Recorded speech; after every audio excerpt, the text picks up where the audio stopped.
A'udzu billahi minasyaitonir rajim. Bismillahirrahmanirrahim. Alhamdulillahi rabbil alamin wassalatu wassalamu ala asyrafil anbiya'i wal mursalin wa ala alihi wa sahbihi ajma'in. Subhanaka la ilma lana illa ma 'allamtana innaka antal alimul hakim. Wala haula wala quwwata illa billahil aliyyil azim.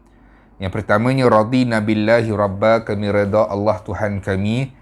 Wabil islami dina, Islam cara hidup kami. Wabi Muhammadin nabiyyan wa rasulah, dan kami semua percaya Muhammad sallallahu alaihi wasallam adalah seorang nabi dan juga rasul. Rabbi yassir wa la tu'assir, fa inna taysir alayka yassir. Rabbi tamim bil khair. Bismillahilladzi la yadurru ma'asmihi syai'un fil ard wa la fis sama'i wa huwas sami'un alim. InsyaAllah malam ni kita akan mula membaca sebuah kitab karangan Dr. Muhammad Nizam bin Abdul Qadir yang menghimpunkan adat lawan ibadah. Adat versus ibadah. Jawapan kepada amalan kontroversi. Dalam buku ini menghimpunkan hampir 48 bab. 48 bab yang mengisahkan antara adat ataupun ibadah. Adat ke ibadah. Yang menariknya, karangan Dr. Muhammad Nizam bin Abdul Qadir, saya mengambil pendekatan Dr. Muhammad Nizam bin Abdul Qadir merupakan orang yang berada di tengah-tengah, insan yang berada di tengah-tengah yang ingin menyelamatkan permasalahan umat Islam. Yang mana kumpulan A kata dekat kumpulan B, yang mana kumpulan B kata dekat kumpulan A. Yang A pula kata B tak betul, yang B pula kata A tak betul. Jadi, pertingkahan ini, saya mengambil kira Dr. Muhammad Nizam membuat sebuah buku. Sebuah buku yang menghimpunkan sama ada perkara ini sebenarnya dibolehkan ke ataupun tak boleh, dan sebab apa ianya dikatakan adat, yang sampai satu pihak katakan ini adalah perkara yang tidak diajarkan oleh Islam ataupun bid'ah yang tidak diajarkan oleh Nabi Muhammad sallallahu alaihi wasallam. Jadi saya ambil pendekatan dan kita akan mula membaca untuk bab yang pertama. Bab yang pertama kita akan bercerita ataupun cuba memahaminya dalam konsep pandangan orang awam. Kerana saya adalah orang awam dan kita akan cuba lihat permasalahan ini daripada sudut pandangan orang awam. Kita tak akan pergi jauh mendalami sampai buka kitab imam ini, imam itu. Kita akan tengok secara khusus sama ada benda ini sebenarnya boleh ke ataupun tak boleh menurut pandangan Dr. Muhammad Nizam bin Abdul Qadir. Sifat yang pertama ataupun bab pertama. Bab pertama menceritakan sifat 20. Sifat 20 ini hanya wujud pada zaman era selepas Nabi Muhammad sallallahu alaihi wasallam. Maksudnya zaman Nabi Muhammad sallallahu alaihi wasallam, Nabi tidak mengajarkan tauhid sifat 20. Nabi tak pernah sebut. Maksudnya zaman para nabi dan para sahabat tak ada sifat 20. Tak ada diceritakan sifat 20. Sifat 20 ni wujud di alam Nusantara. Di alam Nusantara bermaksud di alam kita Malaysia, Indonesia, di negara-negara Nusantara. Sebab apa? Ulama-ulama dahulu mereka mengambil pendekatan untuk nak ajar. Untuk nak ajar dan bagi faham mengenai akidah kepada masyarakat. Jadi, dia menghimpunkan sifat 20. Sifat 20 inilah yang ada di dalam Al-Quran. Ianya wujud di dalam Al-Quran. Sifat 20 adalah sifat asas utama dalam pengajian tauhid di alam Nusantara. Seperti yang saya katakan. Dan jika kalau dikaji mana-mana buku tauhid Jawi, kita akan dapati bahawa penyampaian berkisar tentang sifat 20. Banyak juga kitab tauhid Arab berasaskan manhaj sifat 20. Maksudnya, sifat 20 ini adalah perkara basic umum dan di dalam kitab kitab Ad-Dur As-Samin karya Tuan Syekh Daud Al-Fatani juga mengatakan di dalam kitab dia, maka adalah 20 itu telah dihimpunkan ulama dalam Al-Quran dan hadis. Jadi kita pun fikir adakah Allah itu ada 20 sifat saja. Jadi macam mana pula dengan Asma'ul Husna yang ada 99 nama Allah, yang banyak dalam tu Ar-Razzaq, yang baik memberikan rezeki, Ar-Rahman, yang mengasihani. Jadi adakah kita akan tepikan 99 sifat nama Allah ini dan kita berpegang kepada 20 sifat? Kita tengok apa hujah dia. Apa hujah dia? Di dalam sifat 20 ini adalah Allah. Kita boleh tahu Allah, sifat 20 ini dalamnya ada wujud. Allah wujud, qidam, baqa, mukhalafatuhu lil hawadithih, qiyamuhu binafsihi wahdaniyah, qudrah, iradah, ilmun, hayyun, sama' basar, kalamun qadiran, muridan, aliman hayyan sami'an basiran mutakalliman. Jadi bila kita nampak sifat 20 ini, seluruh perkataan yang ada, maksud yang ada itu Allah ada, sedia, kekal, bersalahan dari segala yang baru, berdiri dengan sendiri, esa, kuasa, berkehendak, melihat, mendengar, hidup, mengetahui, berkehendak, berkuasa, berkata-kata, melihat, mendengar, hidup. Jadi dalam sifat 20 ini, kalau kita lihat Abu Hanifah sentiasa berhujah dengan sifat-sifat Allah yang seperti dinyatakan tadi, iaitu dalam 20 sifat itu. Sifat 20 itu. Sebab apa? Sebab dalam sifat 20 inilah ianya lebih logik dan juga lebih mudah kalau difikirkan dari segi akal dan juga mantik, kaedah berfikir. Sebab untuk nak berhujah dengan orang-orang yang tidak menerima Islam, yang susah nak mempercayai Allah ni bersifat dengan sifat yang macam mana. Jadi Imam Abu Hanifah ini menggunakan sifat 20 ini seperti mana juga yang ada dalam Al-Quran.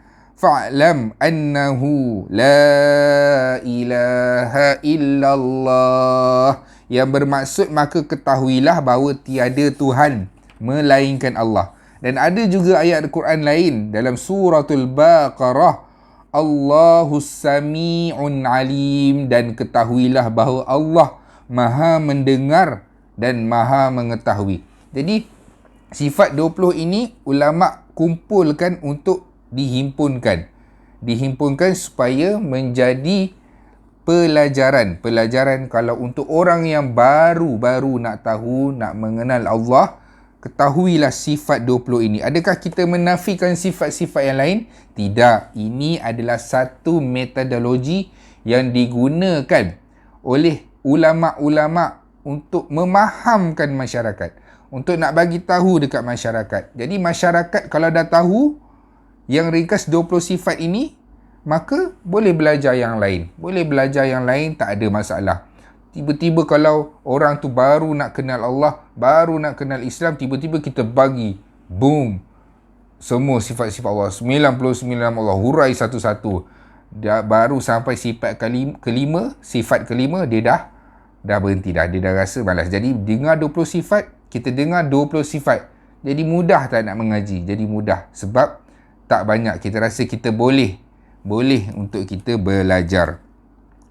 Dan sesungguhnya sikap memperlekehkan sesuatu ilmu itu bukanlah sifat yang baik. Jadi dalam kita mengetahui orang yang beriman ataupun bukan orang yang beriman, ada orang yang menggunakan manhaj sifat 20, dia tak boleh kutuk ataupun hina orang yang bertauhidkan rububiyah, uluhiyah, asma'u sifat-sifat Allah. Tak boleh sebab ini